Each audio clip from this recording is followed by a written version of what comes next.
It's put our communities in a space where we're afraid and we're confused. You know, we have signs and they have QR codes so that you can email the board and email the district, and the district has a survey, and we speak at public comment. We just want to make sure that the community is aware.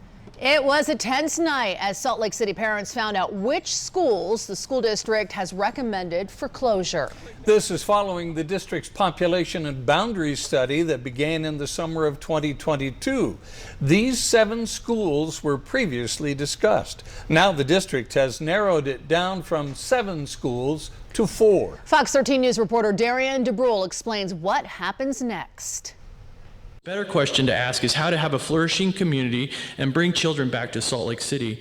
Since July, parents of the 7 elementary schools chosen to be further studied by the district for possible closure have been doing everything they can to avoid their school from being recommended for closure. We have done everything that we could possibly do to let the district know what a special and important community Wasatch is. I think most of the schools on the list have pockets or large representations of their communities who have been trying to talk to the district.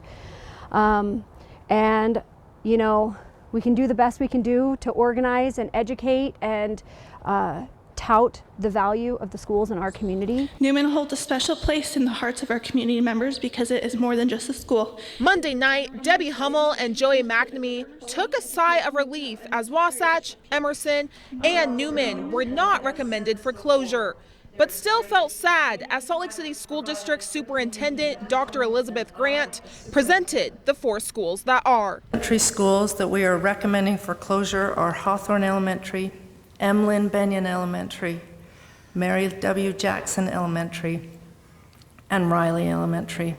We've looked at enrollment information, population projections, we've looked at conditions of buildings, we've talked to city agencies and state agencies that have information relevant to our process, and we've also taken community input into account. All of that has helped to shape the recommendation. The district says they're committed to supporting students, parents, and staff in the event the board votes to approve the recommended closures, even offering equivalent employment opportunities to staff if their school is impacted. As students are transitioning to new school communities, we hope to keep some of the staff that has been working with them this year in their new school community, so that when they show up in their new school, there will be some familiar adult faces. Monday night's recommendations are not final, and the district says they still want to hear community input.